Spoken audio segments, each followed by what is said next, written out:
আসসালামু আলাইকুম আপু। ওয়ালাইকুম আসসালাম। কি অবস্থা? বাসা সবাই ভালো? হ্যাঁ, ছাদে কিন্তু বিকালে ঘুরতে উড়াবো। ঠিক আছে, ডান, দেখা হবে ছাদে।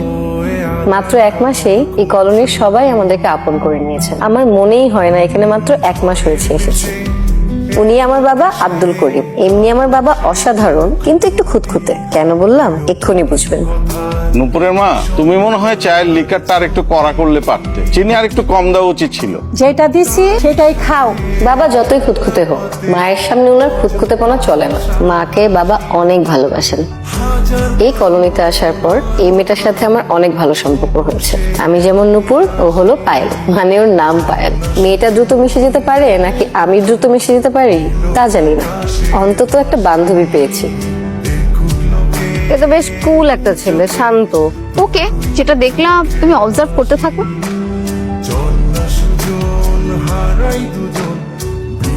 আমার নাম নুপুর।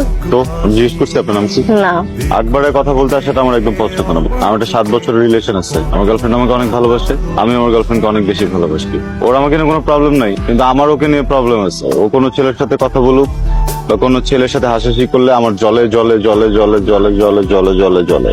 একবার জলে বললেই পারতাম, যতবার কেন বললাম জানেন? কারণ জলার পরিমাণ এত তীব্র, এটা একবার বলে আসলে বোঝানো সম্ভব না। আমি আপনার সাথে কথা বলতে পারবো না, প্লিজ এখান থেকে চলে যান। আমার আপনার প্রতি ওরকম কোনো ইন্টারেস্ট নাই। আসলে আমি এলাকায় নতুন আসছি তো, আপনাকে দেখে স্টুডেন্ট মনে হয়। সেদিন ঝাড়ু দিয়ে বেড়াচ্ছিলেন, ব্যাপারটা একটু ইন্টারেস্টিং লাগলো, তাই ভাবলাম যে আপনার সাথে সে একটু পরিচয় হই। আপনি আর আমার সাথে কথা বলেন না প্লিজ, আপনি চলে যান। কেন? আপনি কি মনে করেন আপনি খুব সুন্দর একটা ছেলে না? আমি জানি আমি সুন্দর না, তো কি হয়েছে?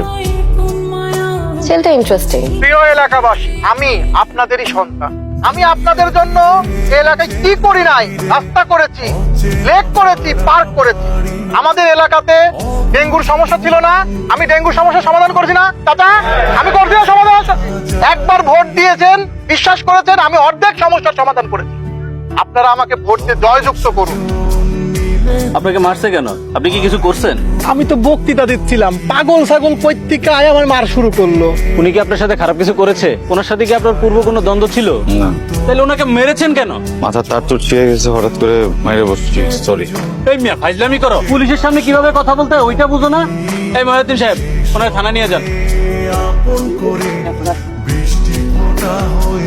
দেখেন স্যার, ও এমনি ছেলে হিসাবে ভালো। ওর একটা প্রবলেম আছে, সেটা আমরা এলাকার সবাই জানি।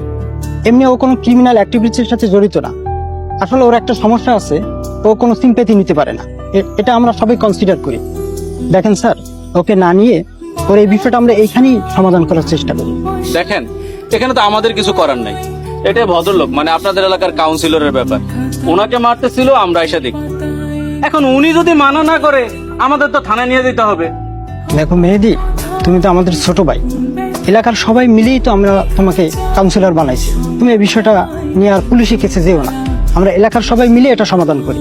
ভাই, আপনি আমার এই রিকোয়েস্টটা কইরেন না। ও আজকে আমার গায়ে হাত তুলছে, এরপর ওদের কই কই হাত দিব আপনার কোনো ধারণা আছে? ওর মতো একটুক একটা পোলা ওই আমারে মারে, আপনি বুঝতেছেন? আমি রানিং একজন কাউন্সিলর, ওই আমার গায়ে হাত তুলছে। আমি আপনার রিকোয়েস্টটা রাখতে পারতেছি না ভাই, আপনি আমারে মাফ কইরা দিয়েন, ওই থানায় নিয়ে যান। আমি আসলে ভুলটা করে ফেলছি, আমি বুঝতেছি পুরো দোষটা আমার। তো ভাইয়া, যেহেতু আপনার ক্ষমতা আছে আমাকে জেলে পাঠায় দেওয়ার, আমার মনে হয় যে আমাকে জেলেই পাঠায় দেন। কি আর বলবো, মানে ভুলটা তো আমার, তাই না? আমাকে সবাই মাফ করবেন, আমি আসলে ইচ্ছা করে এমন কিছু করিনি, সরি। আমরা সাধারণ মানুষ এলাকার সবাই মিলে আগামী নির্বাচনে কিন্তু তোমার গদিটা লড়াই দিতে পারি। আপনি এই সামান্য বিষয়টারে এত বাড়ানোর কি দরকার আছে কোন? আমি কি কইছি ওরা জেলে পাঠাবো? আমি তো ওরা জেলে পাঠাইতেছি না। লাবিব ভাই, বারবার করে বলছিলাম আমাকে ফলো করেন না, হইলো না ঝামেলাটা। এখন যদি বলি কালকে থেকে আমাকে ফলো করেন না, পারবেন? না,